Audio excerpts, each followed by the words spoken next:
तस्मै श्री गुरुवे नमः। तस्मै श्री गुरुवे नमः। ओम शांति शांति शांति।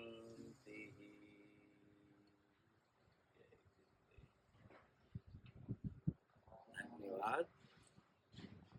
मोहित जी नमस्कार, आपका स्वागत है। आज हम लोग वेदांत पर चर्चा करते हैं और वेदांत की चर्चा में आपके जो अपने प्रश्न हैं, जैसे जिनके द्वारा आप वेदांत को समझना चाहते हैं, उन प्रश्नों के अनुसार ही हम लोग सत्संग करें। तो आपका स्वागत है। जो भी प्रश्न आपके मन में है बताएं।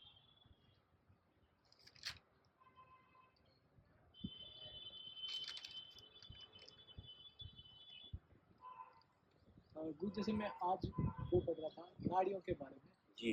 जो तीन हमारी जो नाड़ियां हैं, पिंगला पिंगला और सुषुम्ना, तो जो सूर्य नाड़ी और जो चंद्र नाड़ी है वही जो हमारी जो सुषुम्ना नाड़ी उसको उठाने का काम करती है। हाँ, देखो सूर्य नाड़ी और चंद्र नाड़ी इनका पहले कार्य समझो। सूर्य नाड़ी आपके शरीर मन को क्रियाशीलता देती है। सूर्य नाड़ी, हाँ, सूर्य नाड़ी है। क्यों? क्योंकि उससे आप सूर्य नाड़ी, सूर्य कहाँ है? सूर्य है जगत में, और जगत की आत्मा सूर्य को कहते हैं। तो भगवान सूर्य जो ये प्रत्यक्ष दिखाई देते हैं ब्रह्मांड में, ये इस विश्व की जो बाह्य संसार है इसके ये नाभि केंद्र है, बीच में है, और इनकी ऊर्जा जो निकलती है तो वो सूर्य ऊर्जा ही संसार में 5 तत्वों के रूप में बदल जाती है। तो 5 तत्वों से ये सारी दुनिया बनी हुई है। अर्थात भगवान सूर्य का जो जीवन है, जो उनका आत्मिक जीवन है, वही विश्व रूप में बदल जाता है। सूर्य भगवान ही तो कार्यों के लिए या संसार के भोग के लिए हमको सूर्य नाड़ी की जरूरत होती है, जो दिन के समय ज्यादा सक्रिय है। इसके विपरीत अब जब आदमी क्रियाशील रहता है तो थक जाता है। शरीर है, मन है, ये क्रियाशील रहेंगे तो थकेंगे। जो जो चीज में क्रिया हो रही है वही बदलेगी, परिवर्तन होगी, थक जाएगी। फिर उसको गहरा विश्राम भी जरूरत होती है। तो विश्राम के समय हमारी चंद्र नाड़ी सक्रिय हो जाती है। अर्थात चंद्र की उपस्थिति में, चंद्र की ऊर्जा की उपस्थिति में आप का शरीर मन शांत होता है, जो रात्रि के समय प्राय होता है, और दिन के समय आपका शरीर मन प्राण जो है वो क्रियाशील है। अब ये तो हो गया व्यवहारिक जीवन, इसको हम सांसारिक जीवन भी कह सकते हैं, सांसारिक भोग आदि का जीवन कह सकते हैं। एक इसके विपरीत आध्यात्मिक जीवन भी होता है। तो आध्यात्मिक जीवन में हमारी तीसरी नाड़ी, जो इन दोनों नाड़ियों के संयुक्त रूप का रूप है। जब चंद्र नाड़ी और सूर्य नाड़ी दोनों जो है ना न्यूट्रल हो जाते हैं, अपने काम छोड़ देते हैं, तब आपकी तीसरी नाड़ी में प्राण चलने लग जाता है। नाड़ियां क्या हैं? प्राण के मार्ग हैं, अर्थात जीवन के बहने के स्रोत हैं। तो दिन के समय आपका जो मटेरियलाइज्ड लाइफ है वो बढ़ जाती है, रात्रि में आपको शांति हो जाती है। लेकिन ये दोनों जीवन विपरीत हैं, इसीलिए हम आधा ही जीवन जी पाते हैं, आधा ही जीवन। इसलिए रात दिन वाले जीवन से जो भौतिक जीवन प्राणी जीते हैं, उससे उनको कभी तृप्ति नहीं मिलती, संतुष्टि नहीं मिलती। तो फिर ऋषि मुनियों ने एक तीसरा मार्ग भी ढूंढा, और वो जो सब नाड़ियों की माता है उसको हम सुषुम्ना नाड़ी कहते हैं। तो ये दोनों नाड़ियां जैसे ही शांत होती हैं, वैसे ही प्राण जो सुषुम्ना नाड़ी में चलने लग जाता है। शांत मतलब गुरु जी में शांत से मतलब क्या देखो, समझूं? जैसे कई बार होता है गुरु जी कि ज़्यादातर हमारे साथ यही होता है कि हम एक ही नाक से सांस आती है, मतलब या तो हाँ, चाहे कभी दाहिने से आती है कभी बाएं से आती है। ये तो चैनल बदलते रहते हैं बैलेंस करने के लिए। जी आपके शरीर, मन और प्राण को निरंतर सक्रिय रखने के लिए ये चैनल जी आपस में बदलकर बैलेंस करते रहते हैं। जी ये बैलेंस भी क्यों करना चाहते हैं, संतुलित क्यों होना चाहते हैं? आराम के लिए। तो स्थायी आनंद जो है वो आपको कब मिलेगा? जब आपका प्राण सुषुम्ना में चलेगा। तो प्राण शांत होना मतलब कि कम लेना प्राण को बाहर से। हाँ, कम लेना, जो श्वास की गति है, जो उसमें फोर्स है, वो कम होना।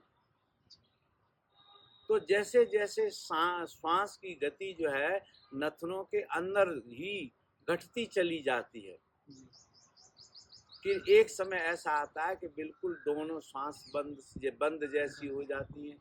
तब वो दोनों नाड़ियों की जो ऊर्जा है उनकी गति समाप्त होती है, तो वो सुषुम्ना में प्रवेश कर जाते हैं। अच्छा, जब बाहर वाली गति कम होगी तो वो एक्टिवेट होगी। तब एक्टिवेट, तो वो जो एक्टिवेट होती है तो उस समय आपका जो आध्यात्मिक प्राण है, एक मिनट में दरवाजा खोल के दूंगा, हाँ से बंद करके आ गया। एक मिनट।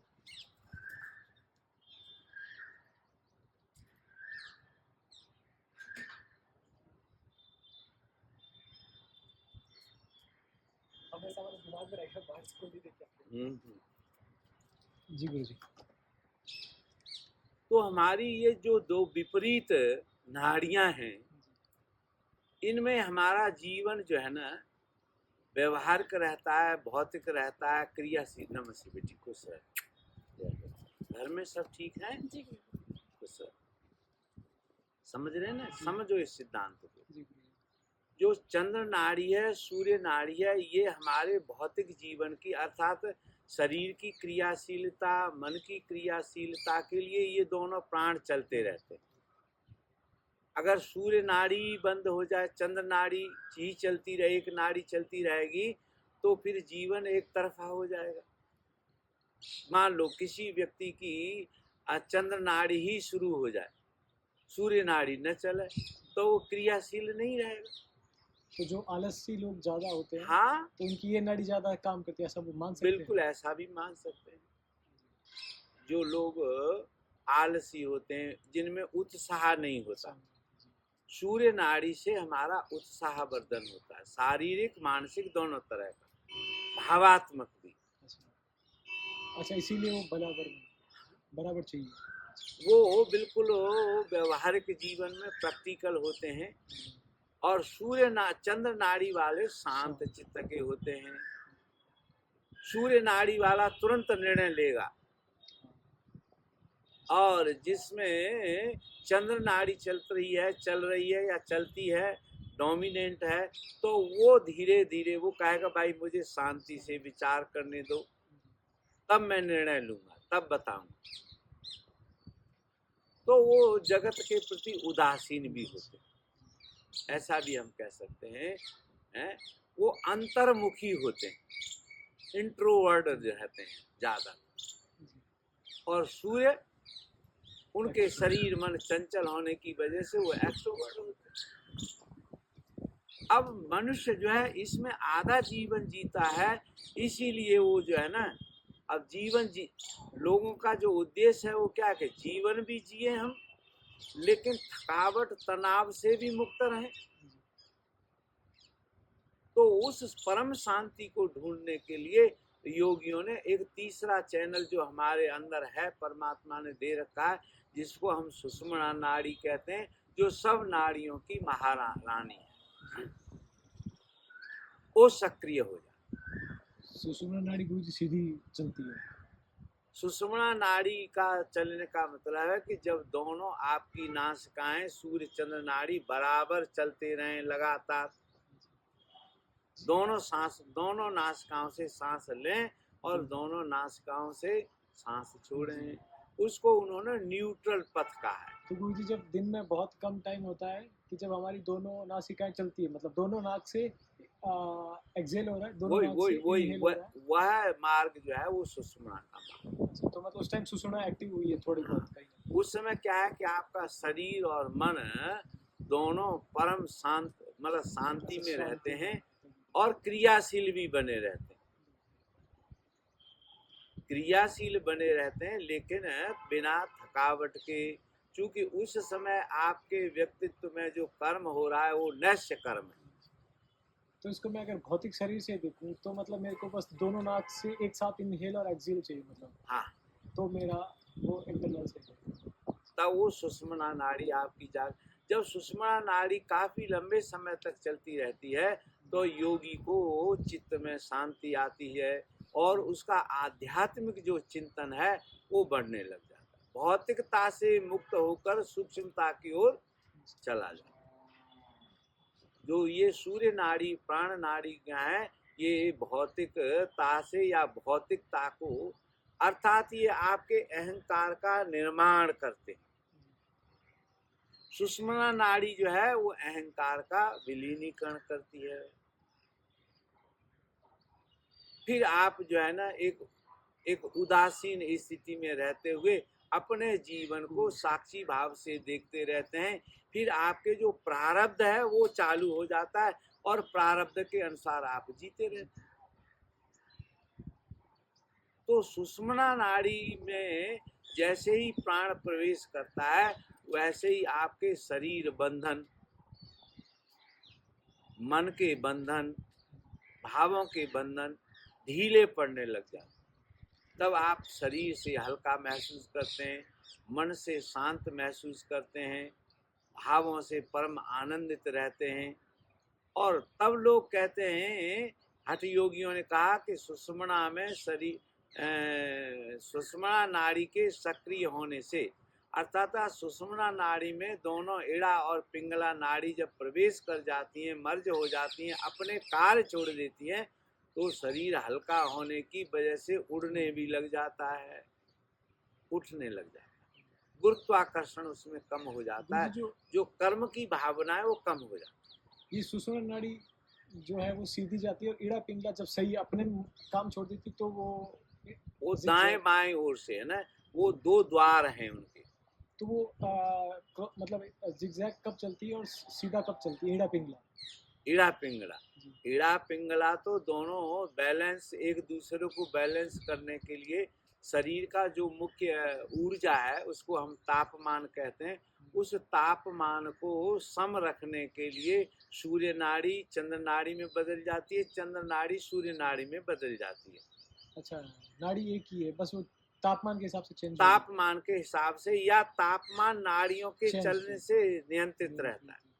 और दो जगह ये नाड़ियां मिलती हैं, ईड़ा पिंगला सुषुम्ना, एक तो सिर में मिलती हैं और एक हमारा जो मूलाधार चक्र है उसमें मिलती है, दो जगह ये मिलती है। दो पॉइंट ऐसे हैं जहां ये दोनों नाड़ियां कुछ समय के लिए न्यूट्रल हो जाती हैं, और जब न्यूट्रल होती हैं, अगर मूलाधार में दोनों नाड़ियां न्यूट्रल हुई तो आप जगत के प्रति जो है ना उससे मुक्त हो जाए, उदासीन हो जाए। सॉरी, अगर दोनों नाड़ियां मूलाधार में मिलती हैं तो आप जागतिक जगत की ओर जो है ना बहने लग जाएं, मूलाधार में मिलती हैं, क्योंकि न्यूट्रल हो गई तो दोनों एक होकर जगत के प्रति और बढ़िया फोर्स बढ़ जाता है, जगत के प्रति। और अगर लौट कर वो सिरोभाग में आज्ञा चक्र में मिलती है, न्यूट्रल होती, तो आपका आध्यात्मिक चिंतन बढ़ जाता है, अर्थात वो आध्यात्मिक क्षेत्र है। गुरु जी, ये बिना प्राणायाम के भी स्वतः भी हो सकती है? स्वतः भी हो सकता है। जो व्यक्ति चिंतन करने लग जाते हैं, अर्थात शरीर जिनका, देखो शरीर चिंतन करने के लिए शरीर की स्थिरता सहायक होती है, मन की स्थिरता भी सहायक होती है, लेकिन व्यक्ति चिंतन में जब अतलीन हो जाता है तो वो चलते फिरते भी दोनों को संतुलित रख सकता है, फिर व्यक्ति कार्य करते हुए भी भजन कर लेता है।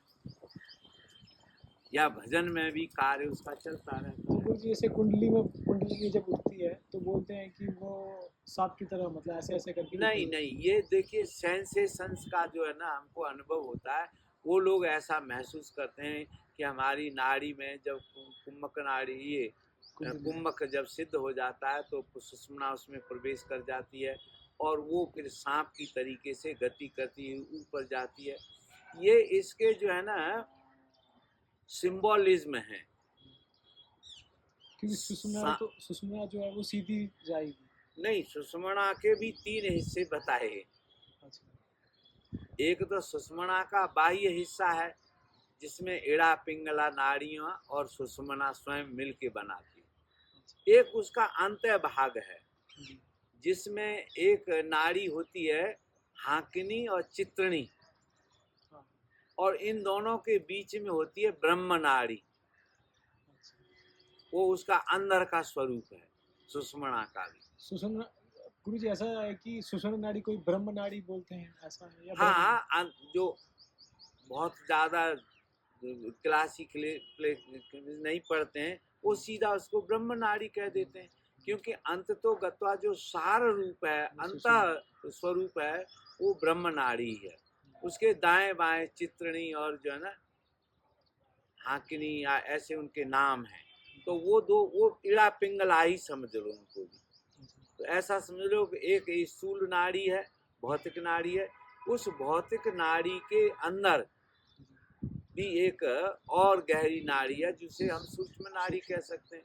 तो उसमें सूक्ष्म प्राण जो है, जब बाहर का प्राण बंद हो जाता है तब वो नाड़ी के द्वारा श्वास लेने लग जाता है शरीर और मन, अर्थात तब आपकी ब्रह्म नाड़ी जो है ना सक्रिय हो जाती है।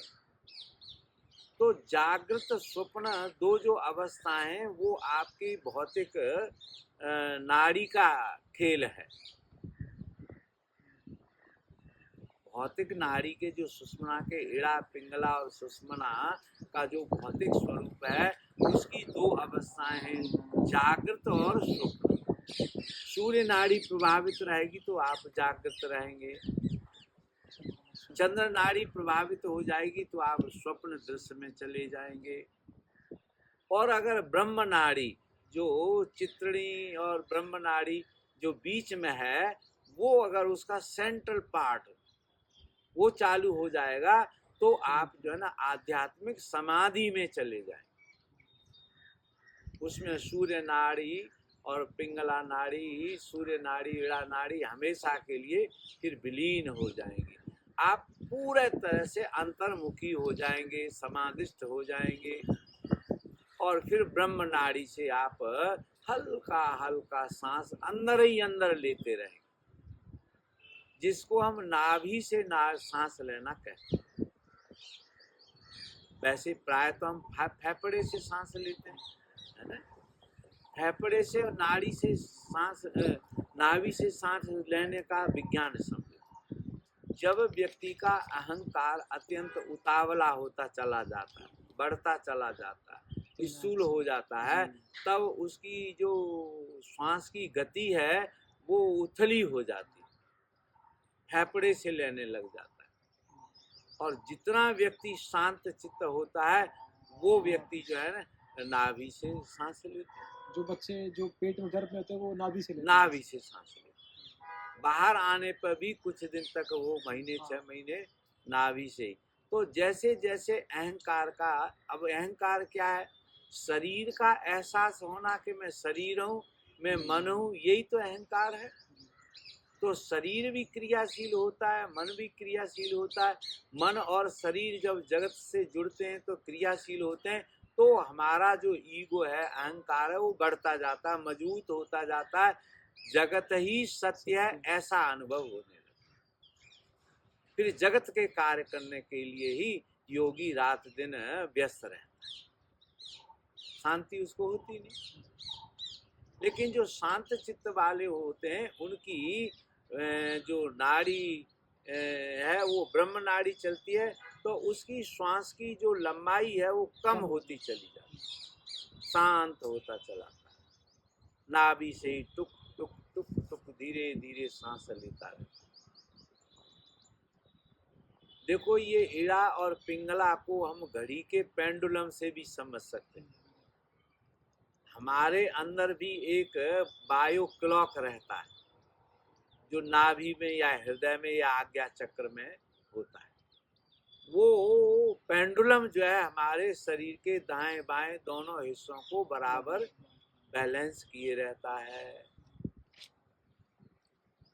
अगर शरीर काम नहीं करेगा तो मन भी काम नहीं करेगा। तो वैज्ञानिकों ने, योगियों ने ये जाना कि जो घड़ी है हमारी, उसकी गति को नियंत्रित करने में पेंडुलम बहुत महत्वपूर्ण है। तो ये जो प्राण है वो भी पेंडुलम ही है। इधर जाता है तो दूसरी तरफ भी जाने के लिए वो तैयार हो जाता है। अगर आप क्रियाशील होंगे तो आपको शांति की भी जरूरत पड़ेगी, और जो व्यक्ति शांत हो जाएगा वो क्रियाशील भी हो जाएगा उसके उलट तरीके से। गुरु जी, ये जो नाड़ियाँ हैं ये सीधी कब चलती है या ये टेढ़ी, मतलब जो सांप के फॉर्म में, ये अब कब ये चलती मैं है? जो गति का जो आपने रूप अनुभव किया, क्या उसको सांप की गति की तरह से दिखाया गया है। ये एक्चुअली हमारे जो ऋषि मुनि थे उन्होंने बहुत पहले ये जान लिया था कि जो पदार्थ है वो एक लहर के रूप में, और लहर जो है ना सर्प के गति के स्पाइरल मोशन में चलती है। तो जीवन जो है वो कुंडलिनी, हम इसको प्राण शक्ति भी कहते हैं ना कुंडलिनी को। तो प्राण शक्ति जो है सर्प की तरह से चलती है, ऐसा हमारे ऋषि मुनियों ने जाना। क्योंकि ये जो पदार्थ है वो अंत में तरल रूप है, इसमें ठोस रूप, जो इसकी ठोसता है वो मिथ्या है, माया है। पर गुरु जी, जैसे इड़ा पिंगला दो आपस में चलती है, तो मतलब मैंने जितना देखा है, नहीं, गति जहाँ भी है जी, वो फिर स्पाइरल में ही चलती है। तो इड़ा पिंगला भी ऐसे टेढ़ी होकर हाँ चलेगी हाँ हाँ, और ऐसा सुषुम्ना भी टेढ़ी होगी। इसीलिए तो लोगों ने दो तरीके के उनके चलन दिखाए हैं। वो डीएनए की तरह भी है, हाँ, ऐसा एक दूसरे। तो ये जो क्रॉसिंग पॉइंट हैं जी, जहाँ इड़ा पिंगला नाड़ी न्यूट्रल होते हैं, मिलते हैं। वही चक्र हैं। अच्छा, वहाँ चक्र बन जाते हैं। जी, एक इधर से चली, ऐसी चली, वापस ये हो गया। तो जो पॉजिटिव एनर्जी है वो नेगेटिव हुई, और नेगेटिव एनर्जी और पॉजिटिव दोनों मिलके जो है इन्फ्यूज हो गए। जी, तो वहाँ चक्कर होता है। वहाँ चक्र है, उनको ही चक्र कहते हैं। चक्र का मतलब है आकार। तो दोनों नाड़ियों ने जहाँ शांति मिली, न्यूट्रल हुई और उन्होंने एक आकार ले लिया। और जो सुषुम्ना है वो सिर्फ ऐसे ऐसे करके ऊपर जा रही है, वो सुषुम्ना इंटेंगल नहीं होगी। ना, उसमें कोई एंगल नहीं है, वो सीधी जाती है और तो वो घूमते एक तरीके से चलती ही नहीं है, उसमें गति नहीं है। हुए ऊपर कैसे जाएगी बिना गति के? वो तो स्वतः सर्वत्र है ना फिर हाँ, प्राण। नहीं वो तो है, पर ऊपर तो जाएगी वो। ना, जब कुंडली उठेगी तो प्राण ऊपर जाते नहीं, हैं। कुंडलिनी उठने का मतलब ये दोनों शक्तियां ही उठती हैं, प्रकट होती हैं।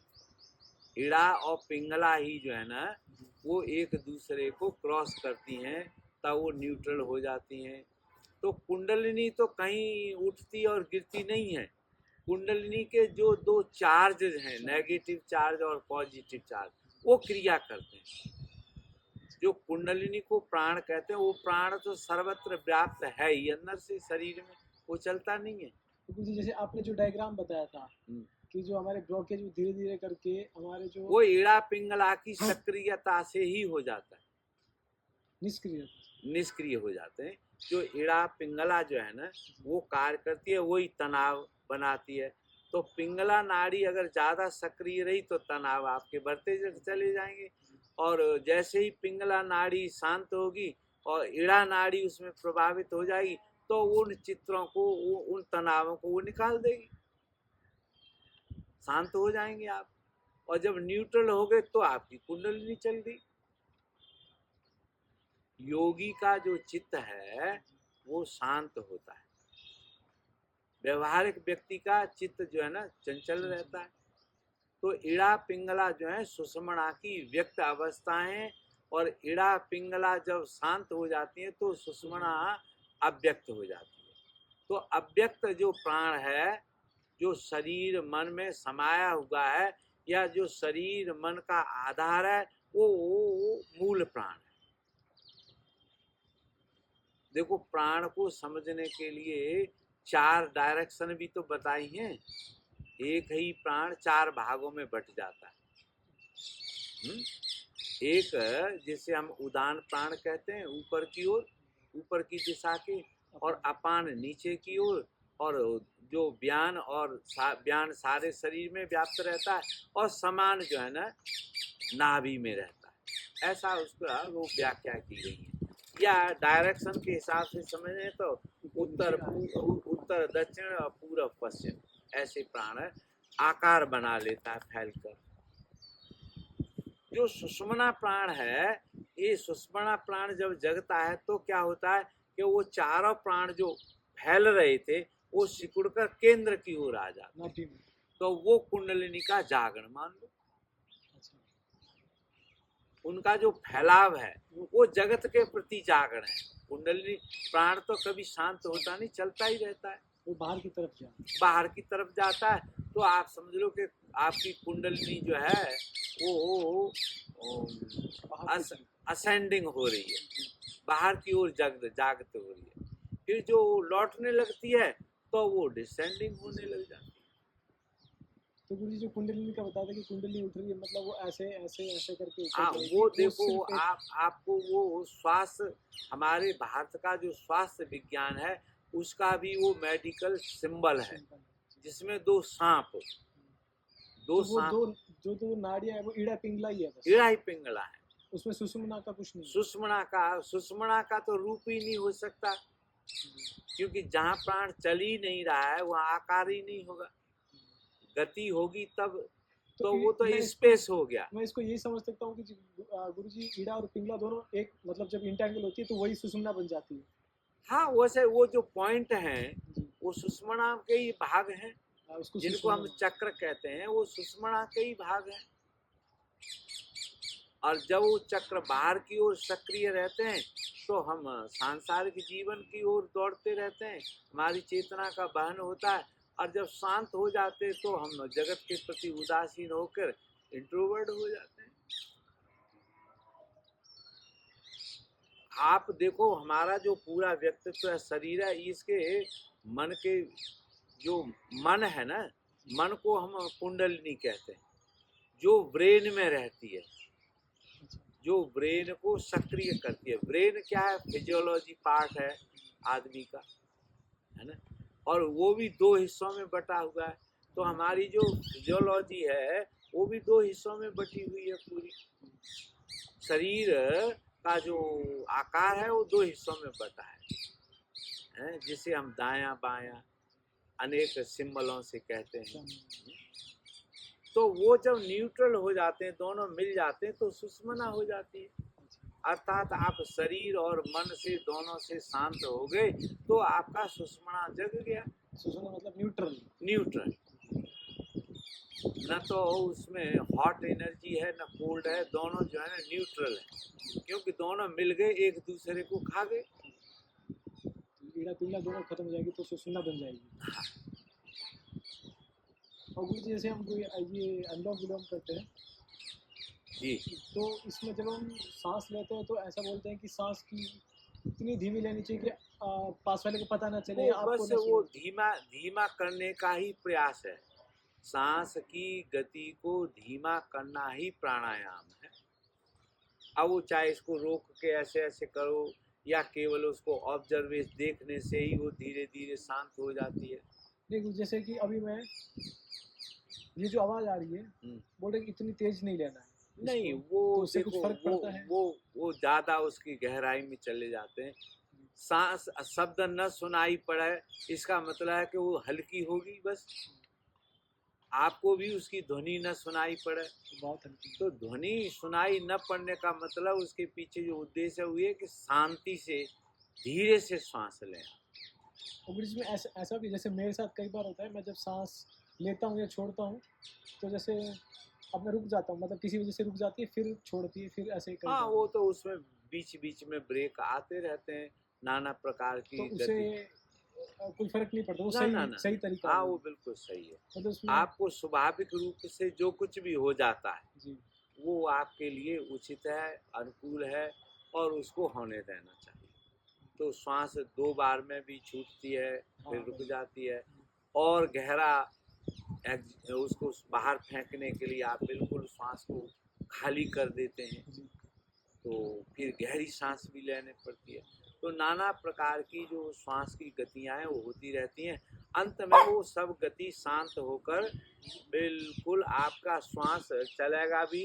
जब तक आप समाधि से बाहर रहेंगे तब तक आपको थोड़ा थोड़ा अनुभव होता रहेगा। सिर्फ यहाँ फिर बाद में वो भी अनुभव बंद हो जाएगा। जैसे ही बंद होगा उस समय आपको कोई अपने शरीर, मन या अपने अहंकार, आपका अहंकार ही नहीं रहेगा, तो इसीलिए उसका कोई ज्ञान नहीं होगा कि क्या घट गया।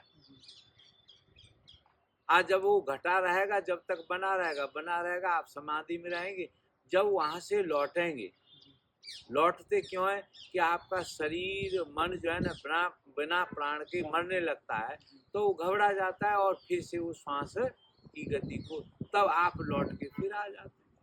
और तब उसका अनुमान आपको होता है कि उतने बीच मुझे श्वास नहीं थी, मैं था ही नहीं, कहाँ चला गया था, क्या हो गया था। नाना प्रकार की तुलनाएं फिर आदमी उसको करता है। और ऐसा ही समझ लो, उसकी सरलतम तुलना ये है कि आप जैसे गहरी नींद में चले जाते हैं। तो सुषुप्ति भी जो है ना वो गहरी नींद है, समाधि भी गहरी नींद है। सुषुप्ति से समाधि जो है ना गहरी है, इसलिए उसको तुरीय चौथी कह देते हैं, जो जागृत, स्वप्न और सुषुप्ति से भी भिन्न है। वो तुरीय है चौथे प्रकार की। तो वो प्राण पूरा निरुद्ध होने पर ही चौथी अवस्था आती है। एक्चुअली उसको हम अवस्था नहीं कहते, अवस्था होती भी नहीं है, क्योंकि अवस्था तो किसी पदार्थ की होती है ना, किसी रूप की होती है। जब आप पदार्थ ही नहीं रहे, पदार्थ की सीमाओं से आप मुक्त हो गए, तो आपको समाधि से होगी। इसलिए संतों ने 2-3 की अपेक्षा वो चौथी है, ऐसा उसका वर्गीकरण कर दिया समझने के लिए। जैसे गुरु जी ये जो बता रहे हो आप, ये मेरे साथ एक बार हुआ ऐसा सब कुछ। हाँ, पर मैंने फिर से ट्राई किया तब नहीं हुआ। नहीं, ट्राई करने से नहीं होगा। क्योंकि ट्राई कर रहे हो तो होगा क्यों, आपको तो फिर श्वास की जरूरत होगी ना। क्योंकि कार्य करने वाले व्यक्ति, अहंकार को तो श्वास की, ईंधन की जरूरत है। तो कोशिश करने से ध्यान नहीं होता, कोशिश करना जो है ना ध्यान के विपरीत कार्य। नहीं, ध्यान नहीं, मतलब जब ये हुआ था जो आप बता रहे हो कि सांस, हाँ, वो अपने आप हो जाता है। हाँ, वो उस दिन स्वतः हुआ था। वो स्वतः ही होता है, आप उसको करते नहीं है। तो फिर वो बॉडी धीरे धीरे या कोई फील होना बंद हो गया कि मेरा शरीर पड़ा है, कुछ नहीं फील होगा। वो उस समय वो समाधि की अवस्था। अब मैं वापस ऐसे करता हूँ तो वो वाला फील नहीं आता है। नहीं, अब वो एक बार स्वतः होता है ना। अब आप उसे करने चाहेंगे। अगर करने वाली बात होती तो फिर आदमी रोज कर लेता, कभी भी कर ले। तो उसको छोड़ना पड़ेगा। समाधि तो अपने आप घटित होती है। आप कोई आशा मत रखो। अगर अनुभवों की आशा रखो, उसी अनुभव की आशा रखोगे। हालांकि सभी योगी रखते हैं, क्योंकि वो अति आनंददायक अवस्था होती है, पर वैसा करने से नहीं होता। छोड़ना पड़ेगा। छोड़ना नहीं पड़े, छोड़ने की बात नहीं, वो अपने आप छूट जाएगा। जैसे जैसे शरीर मन शुद्ध हो जाएगा, नाड़ियां शुद्ध हो जाएंगी, मल आपका मिट जाएगा, अहंकार मिट जाएगा, तब वो अपने आप घट जाएगी और फिर आपको हमेशा भी बनी रहेगी। क्योंकि उस बात की स्मृति तो आपको आज भी है। बस वो स्मृति का अनुभव करते रहो, तो आपको उस तरह का अनुभव बना रहे। फिर शरीर के द्वारा उसको नहीं पाए, आपने जो है ना मन के द्वारा उसको नहीं पाया। जब ये दोनों शांत हो गए तब आपको प्राप्त हो गया। प्राप्त हो गया, उसको एक बार देख लिया, अब बार बार भोगने की इच्छा जो है करनी चाहिए, क्योंकि उससे हमको योग में उत्साह बढ़ता है। लेकिन करने से वो होता है।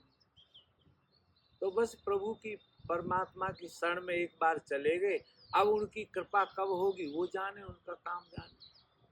लेकिन होगा जरूर। अगर आप कर रहे हैं उस तरह की गति है तो आएगा अवश्य। समाधि के लिए जो आदमी प्रयत्नशील है उसको समाधि आएगी ही। मुझे एक क्वेश्चन और था। हाँ। जैसे हम कई बार जैसे मान लो कि ये जब अपने घर जाके अभी 3-4 दिन के लिए, तो हर किसी का मतलब जैसे अभी रूम ने दीक्षा लिया तो वो वहाँ पे रहते हैं, तो उनका भी ये क्वेश्चन था मतलब हम सबका कि जब हम लोगों के साथ रहते हैं या जब जाते हैं तो हमारी ऐसे हमें फील होता है कि हमें एनर्जी ड्रेन हो गई मतलब। वो तो हो गई। आपको आपकी जो एनर्जी है अगर फैल रही है तो कोई रिसेप्टर है आपके आसपास तो वो उसको एब्जॉर्ब कर लेगा। तो गुरु जी हमें उसके लिए कैसे सावधान या क्या रखना कुछ चाहिए? नहीं, एनर्जी अनंत है। हाँ इतना ही है, सावधान रहना है कि जिसके साथ हमें ऐसा लगे कि मैं थक जाता हूँ, हाँ परेशान हो जाता हूँ, चिंतित हो जाता हूँ, तो या तो उस व्यक्ति को अपने अनुकूल बना ले या तो दूर, या उससे थोड़ी दूरी रखें। और कोई रास्ता नहीं? तो और क्या रास्ता हो सकता है? भाई आप किसी से दे रहे हैं, किसी से ले भी तो रहे हो आप। जो हमारा पार्टनर है, कोई जो हमारे आसपास बैठा है जिसको हम जन संसर्ग कहते हैं, जी तो जन संसर्ग में हम किसी से कुछ, ये अब हम वातावरण में बैठे हैं हाँ तो इसमें से ये पेड़ मुझे सांस दे रहा है, मैं इसको कुछ कार्बन डाइऑक्साइड के रूप में भोजन दे रहा हूँ। तो जगत का जो व्यवहार है वो तो लेने देने से ही चलता रहता है। अब आपको ये सोचना है कि कौन सी एनर्जी, किस व्यक्ति की एनर्जी या किस कौन औषधि मेरे रोग को कम करती है, उस औषधि को लेते रहो। तो योगियों के साथ संकल्प में सत्संग का अर्थ क्या है? यही तो सत्संग का है। अपने जैसे व्यक्तियों के साथ उठना बैठना, तो उनके व्यवहार से, उनकी ऊर्जा से आपको आपकी तरक्की होती रहती है, उन्नति होती रहती है। अगर आप विपरीत लोगों के साथ बैठेंगे, चोरों के साथ रहोगे तो चोरी में ही तो सम्मिलित होना पड़ेगा, प्लान बनाना तो पड़ेगा। इसीलिए जो पहले के जो ऋषि मुनि थे जो बड़े बड़े, वो गुफाओं में जाके ध्यान करते थे। गुफाओं में रहते थे या बड़े बड़े समूहों में रहते थे, गुरुकुलों में रहते थे, लेकिन एक प्रवृत्ति के लोग रहते थे। हाँ आज भी है, चोर चोर के साथ अपने आप मिल जाते हैं, पहुंच जाते हैं और बड़े प्रसन्न होते हैं। जुआरी कहीं से भी होगा, आप जुआ खेलते हैं तो धीरे धीरे कहीं न कहीं आपको ऐसी प्रवृत्ति वाले लोग मिल ही जाएंगे। मन ढूंढता रहता है ना, तो मिल जाते हैं। ऐसे ही जो आध्यात्मिक प्रेमी लोग हैं वो भी अपने उद्देश्य को पूरा करने के लिए कहीं न कहीं आध्यात्मिक वातावरण को ढूंढ ही लेते हैं, मिल जाते हैं, इकट्ठे हो जाते हैं। तो अगर आपको ऐसा लगता है कि किसी स्थिति में, परिस्थिति में आपको लगता है कि मेरी ऊर्जा का जो है ना क्षरण हो रहा है, मैं कमजोर हो रहा हूँ, तो सावधान होना चाहिए और उस संग से मुक्त हो जाओ। मेरे गुरु जी अभी घर जाके आए तो ये बोल रहे कि मेरी एनर्जी ऐसे बहुत वो हो गई है। हाँ तो अब घर में जाके दूसरे तरह के वातावरण, हाँ वो तो घरेलू जीवन हुआ ना। माता से मिले तो माता को प्रसन्न करने के लिए उनकी एनर्जी को एक्सेप्ट करना पड़ा, उनको प्रेम करना मेरे को डर पड़ा। लग गया मैं घर जाऊँ कि नहीं जाऊँ। नहीं, अब ऐसा है कि ये भी प्रयोग व्यवहार को करने के लिए करते रहना चाहिए। तो आपको ये ज्ञान हो जाएगा, तो आपको ये ज्ञान अनुभव होने से आप धीरे धीरे उनके प्रति उदासीन भी हो जाएंगे। लेकिन कभी मजबूरी होती है तो रहते भी हैं। तो दोनों तरह का, अच्छे बुरे का अनुभव करके ही उदासीनता आती है। जब समाधि में चले जाते हैं फिर नहीं ऐसा हाँ, फील होता? एक बार जो व्यक्ति समाधि में स्थापित हो गई या समाधि जिसकी ठीक से ये तो बैठ न्यूट्रल गई, हो गए थे। फिर वो किसी के भी साथ रहे। एक हम दुआ पढ़ते थे कि सत्संगति किम न करोति पुंसाम, जो अच्छा संग है लोगों का वो सब कुछ कर सकता है। तो एक बार आप उस शांति में बैठ जाएंगे, फिर वो कहते हैं कि बड़ा अच्छा एक दुआ था, कहे रहीम कैसे निभै केर वीर को संग, बेडोलत रस आपने उनके फाटत अंग। और एक और था कि बस कुसंग चाहत कुशल, रहीमन यह बड़ सोच, राव समुद्र का मान घटा बस रावण के पड़ोस। समुद्र का जो मान मर्यादा हुआ इसलिए हो कि वो रावण के पड़ोस में था। तो दुष्ट व्यक्ति के साथ रहने से आपको भी कुछ न कुछ नुकसान उसका होता ही है। पर उत्तम प्रकृति हो जाते कही रहीम, उत्तम प्रकृति का कर सकै कुसंग, जो रहीम उत्तम प्रकृति का कर सकै कुसंग, चंदन विष व्यापै नहीं लपटे रहत भुजंग। ऐसा है, अगर आदमी एक बार उत्तम प्रकृति उसकी स्थापित हो जाती है, उस स्वरूप में स्थापित हो जाता है, फिर वो किसी तरह के समूह में भी रहे, कहीं भी रहे, कुछ भी भक्ष अभक्ष भी खा ले, तो उस पर फिर फर्क नहीं पड़ता। हाँ, उसके शरीर मन पर पड़ता है, लेकिन वो चूंकि उनके प्रति उदासीन है, इसीलिए उसको नई तरह का उसका अहम निर्मित नहीं। आप निरअहंकारी होके उनके साथ बने रहते,